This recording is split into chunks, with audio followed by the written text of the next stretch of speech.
next song here with a young cat named Cody Canada.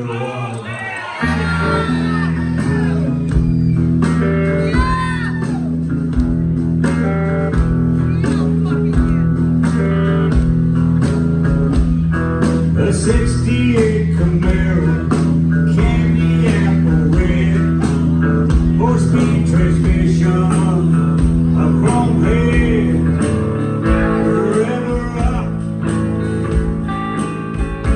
Cast the spell. Some things here under heaven, it's just cool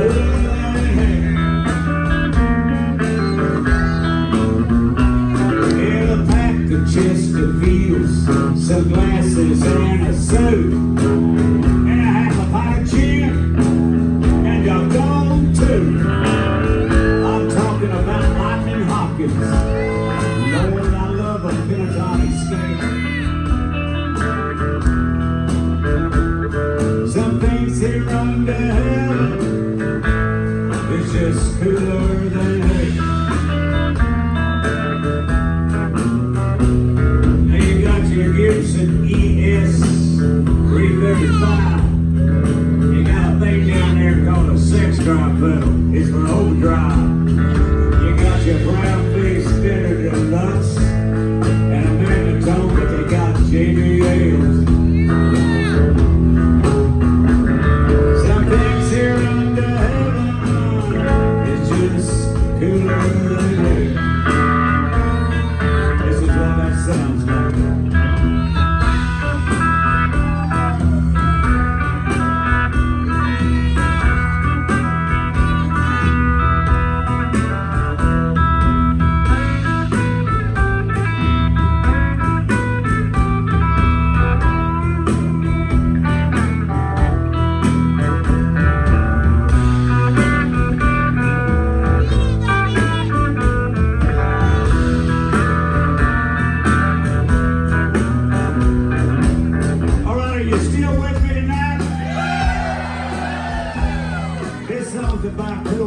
It's about Cody Canada's cars, about Lightning Hopkins, about guitars and amps. I guess it's close about 15 years ago in Austin, Texas, opened a show for one of the coolest musicians that there ever been. You say that's a strong statement. There's a bunch of cool musicians. There was a cool bunch of cool musicians sitting over there playing early tonight. I mean, I love those cats. But you say, Ray, why don't make this cat so cool? I'm gonna show you. I'm going to prove to you how cool this cat was. And here's how I'm going to do it. They got this thing. It's called Twitter. When Twitter first comes out, this guy gets on Twitter. And all the time he's on Twitter, he does one tweet. And that one tweet is, I make rock and roll records. I got on Twitter to see if it ever did a second tweet, and all the time he's on there, the one tweet, I make rock and roll records. I guess if you make that your first tweet, you don't ever have to tweet nothing else ever again. What convinced me how cool it was is all the time he was on Twitter, he didn't follow anybody else.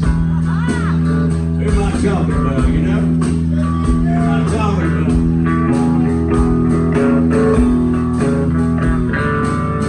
Oh, Chris and Mama, oh, where you been so long? You know who I'm talking about now? Oh, Chris and Mama, where you been so long? You been hiding out? I know that's true. Oh, Chris and Mama, Mama, show me a show. Oh, crazy mama, oh, where you been so long?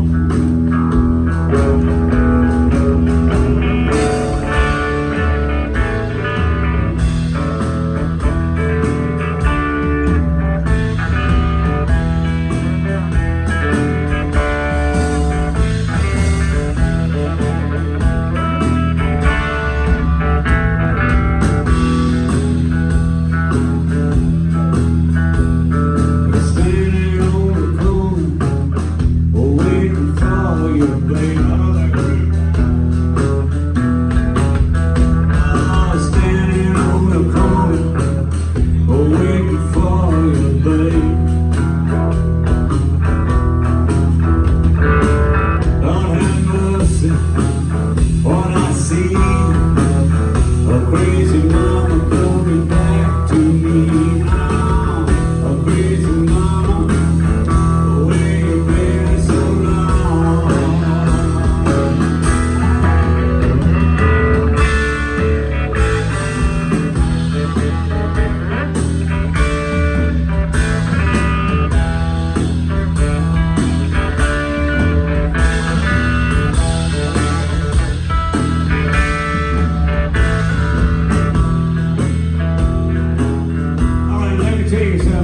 You did so good when we sang Neck, that song Snake Farm. If everybody here will join me and get in a groove on this J.J. Cale song and sing it with me, you gotta get down and feel that. If everybody here in Fort Smith, Arkansas will sing this J.J. Cale song, Crazy Mama, with me, it would be, and I did not throw this word around lightly, here we'll get in and down on this and sing it with you will be most righteous.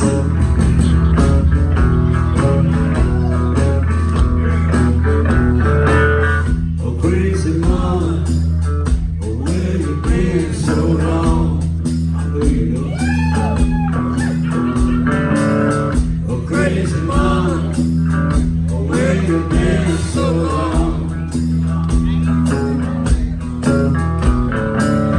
Behind now, I know that's true. Oh, crazy mama, oh, surely it's you.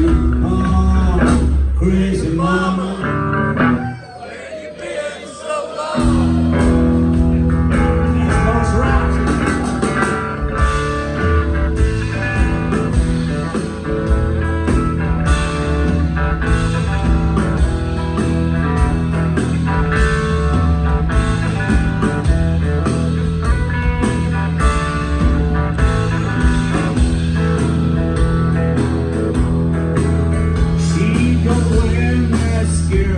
Sometimes she puts a L'Oreal on her lips.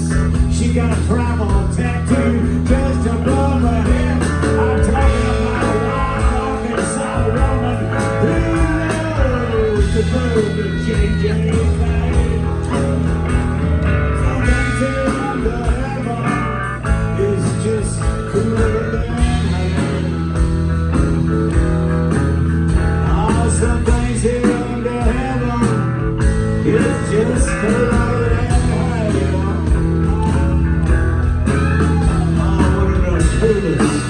Yeah, it was. Good guy. I don't listen. J.J.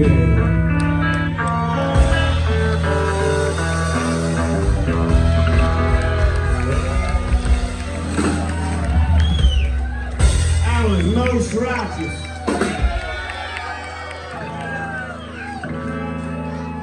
A lot of people come up and ask me about songwriting. Well, not a lot of people. A few people. There was one guy one time. And songwriting is what we call inspiration plus craft. The inspiration is what you call the great aha. You go, aha, that'd be a good idea for a song. And the craft is making it fit and everything. You never know where that inspiration's going to come from. Sometimes you gotta be fighting because it's a situation you don't even write about or think about. And sometimes you gotta do it.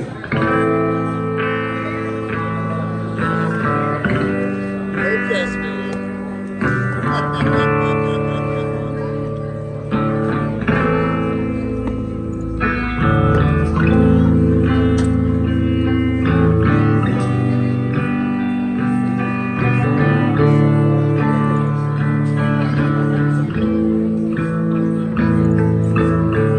I stood in disbelief, wondering when the madness is gonna be done. The grievous tears that come upon me, and consequent Route 91. Then I was in the studio, and once again I broke down and cried. A voice come on my headphones, told me Tom Petty died, and all the rock gods that did dying. It seems the whole world is broken and crying. It is more than prayers we are doing. We're all on the cross, alone and bleeding out. Engineer, don't play back. It's train wrong coming off the tracks.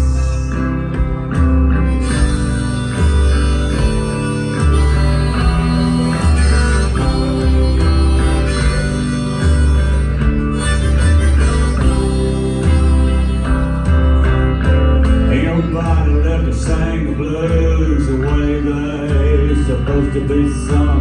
Everybody's talking, nobody's listening. It's like we're just speaking in tongues. There's a beauty that we witness when standing in a sacred place. Yeah, looking at the disarray down here, you think maybe God's run out of grace, and all of God's a dead of dying.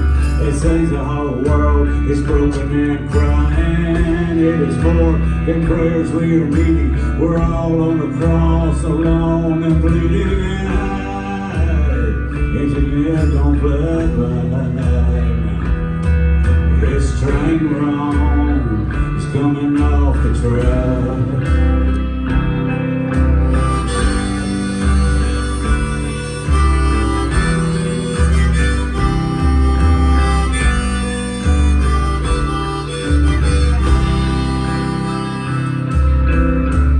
We were as beautiful as angels when was born with virtue and trust.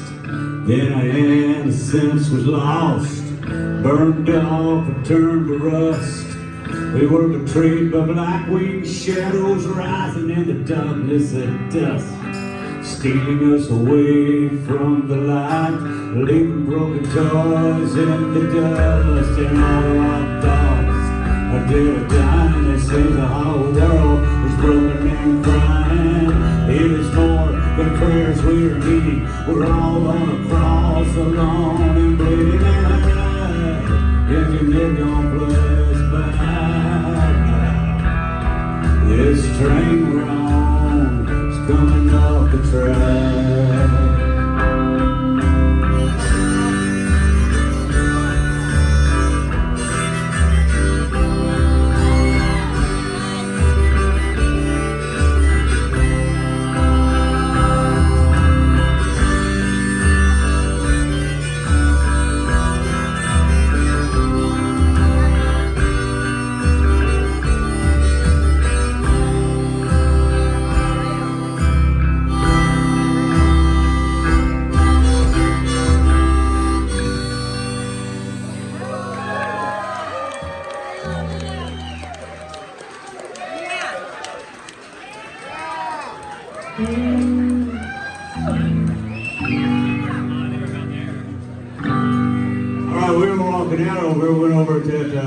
The Thai curry restaurant, he did our sound check. We were walking over, these people came up and they go, "Ray Wylie," and I go, "What?" And they said, "Hey man, are you going to do a song up against the wall, Redneck Mother?" And I'm not trying to bleed you, I'm just telling you what happened. They said, "We hear you don't do it every night." I said, "I don't do it every night. I wrote it a long, long time ago." They said, "If you don't do it, we're going to be so disappointed in you." And I know how they felt, because back in the 80s, I went to see Bob Dylan. I really wanted to hear Bob Dylan do Masters of War, but he didn't do it. Or he did it and I didn't recognize it. Bob's a little funky in the 80s. So anyhow, for you people that have that glory in your life, God heaven me.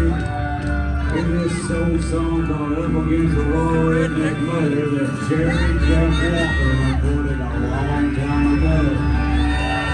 Well, it may not say a lot who you want, but let me explain something.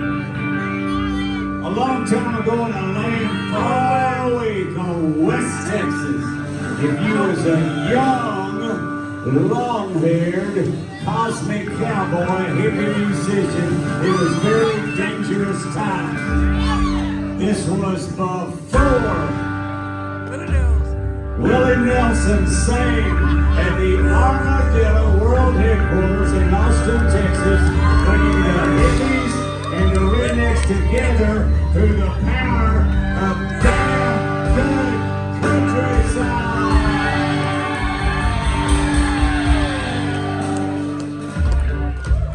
Well, this isn't one of those. is born in Oklahoma. His wife's name's Betty Love, Thelma Liz. He's not responsible for what he's done. His mother also made him what he is. And it's up against the wall, redneck mother. Sing along, redneck mother who had raised a son so well.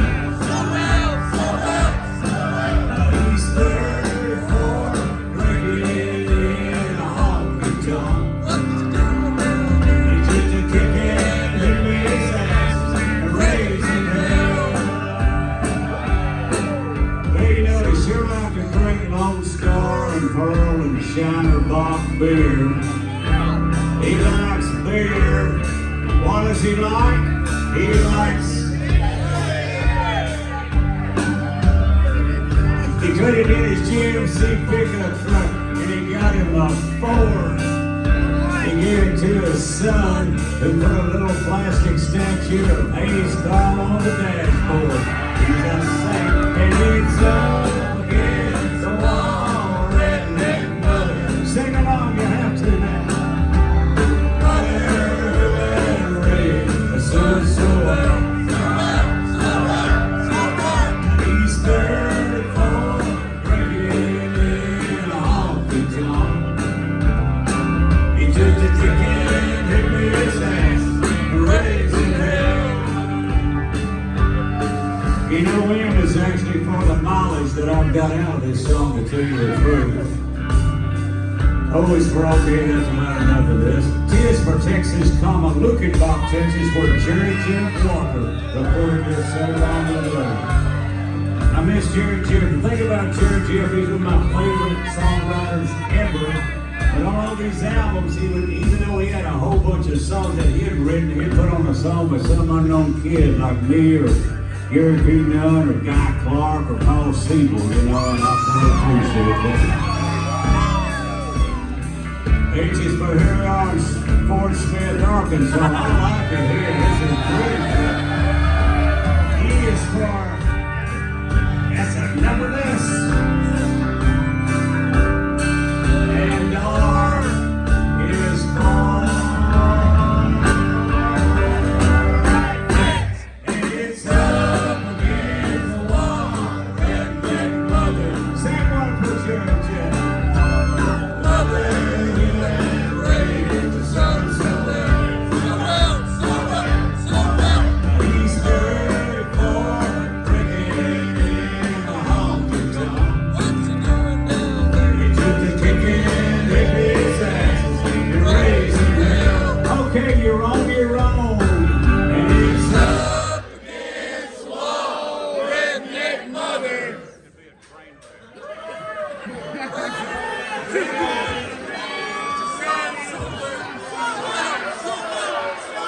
Tempo.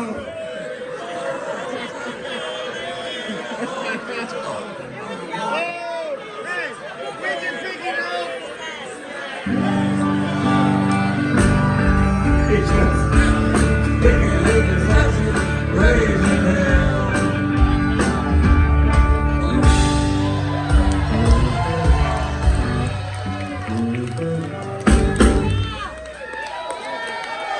That was the best that's ever been done.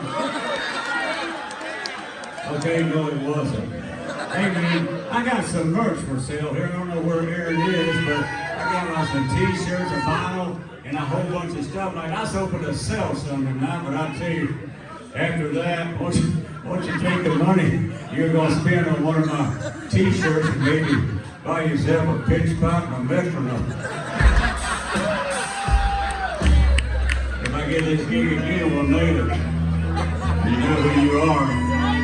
Hey, I got to do something real quick. Also, as we were walking back from the cow crew, this young kid came up and said, Mr. Hubbard. And I said, yeah. He said, can I talk to you, man? I said, yeah, sure. He said, hey, man, I want to be a songwriter. I said, well, get you a guitar and write some songs. He said, man, I don't have any money to buy a guitar. I said, well, here's what you do. And about that time, a horn honk, and I guess his mom was there, and he had to run off and left him. But I think he's supposed to be here tonight. But I said, hey man, I got a book that will answer your problem. I got to tell you this for this kid. I wrote this book. It's called The Life, Life Will Live. And he's got a bunch of old road stories in here about like when Willie kidnapped me and how I met Ringo and a whole bunch of stuff like that. But anyhow, I've got this one portion of the book that I talk about, like if you're a songwriter but you can't move to Nashville, or you can't, you know, you got a family or you got a job, you can't get in a band and drive all over. I talk some stuff like what to do if you're a songwriter, how to get some of your songs maybe noticed and everything. So I talk about that, but then right down here it says, that's great advice, Ray. You're the most brilliant cat, which I wrote that. It's called a literary ploy. So anyhow, I said, you think that's brilliant? How about this? If you're a young, broke songwriter and don't have any money to get a good guitar, here's what you do. Go to your girlfriend's dad and say, if you buy me a Gibson J45, you will never see me again. That's cold. That's how you do it. All right, we'll do this song here. I had a good fortune. Once again, everybody here's Mr. Kyle Snyder. I want to take this opportunity to take the sound and the staff here at the Majestic Theater here. These guys, they treat me the way I deserve to be treated. And we really appreciate everything. Anyhow, this is a song I wrote a while back, and it was recorded on an album called Soul Gravy by the band Cross Canadian Ragweed. I'm so grateful that they did, that with the royalty check, I was able to buy a fence.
Johnny's Last Stand, real blues and the smoke I saw.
your ankles and put you out there laying the towels on the railroad tracks or chopping weeds by the side of the highways where the bad men was.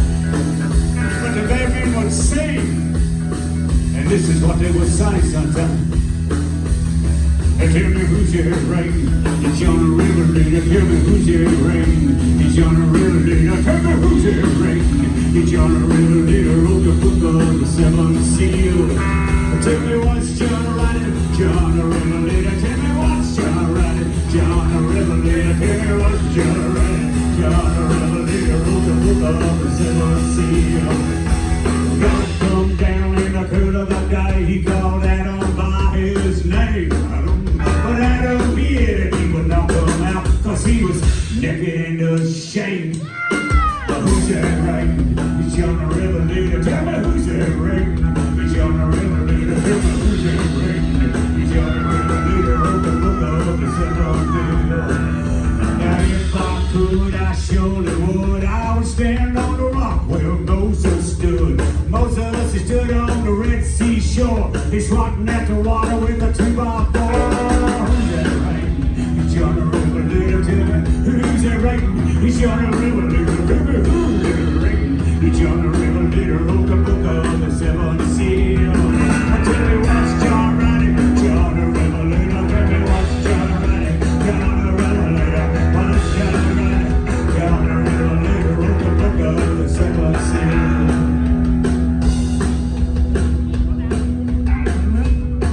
You got the line boss. He's the man in charge of the men on the chain gang. And every once in a while, he'll have a bad day. And he'll come up to these men, they'll be chopping weeds there. And all of a sudden they'll take a shotgun and he'll nudge him and he'll look down and he'll go, was it worth it, son? Huh?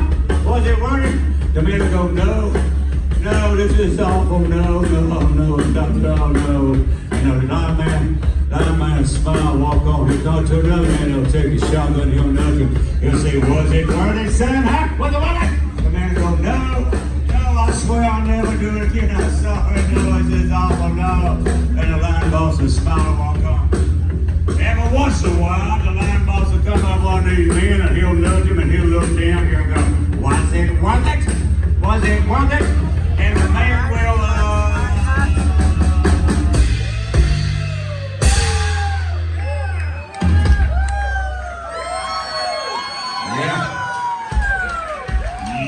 Guy behind me got my axe. I'll do it again. Whatever it is you do, make it worth it. Make it worth it. The last night I went down to the railroad tracks and I watched a train roll by. There were 99 cars screaming in the dark. I heard a lonesome whistle cry. Where's the name on my arm? The rain coming down. I kissed up on the very last time. I said, I did not know.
school. Me and my wife Judy, we was watching Criminal Minds.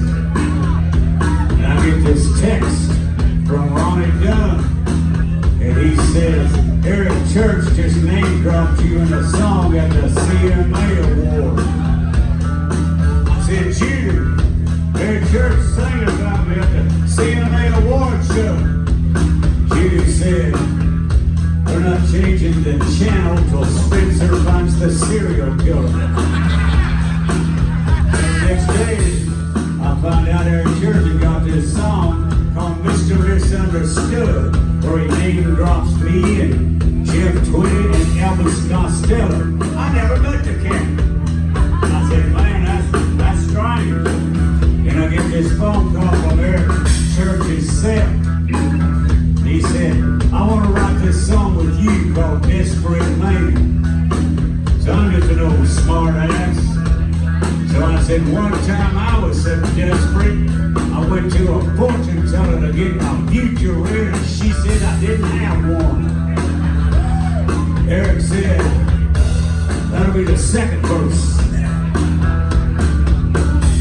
So anyhow, when I was in Nashville, we wrote this song called Desperate Man, getting this groove thing. And Eric said, I'm gonna record this, and I'm gonna put it on an album, and I title the album gonna be Desperate Man. And about 3 weeks later, I get this phone call. And Eric says, we're making this video, and in the video, I'm stealing the masters from EMI. I'm gonna bootleg them and press them up and smuggle them in and drop them to people. And everybody says, we need to get somebody that looks like a 1970s drug smuggler. And everybody said, well, get Ray Wylie.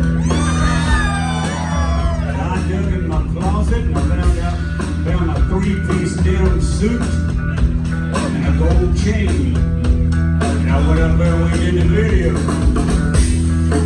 And every church put it out. Now not only is it the first ever #1 country song I've ever had on the country chart.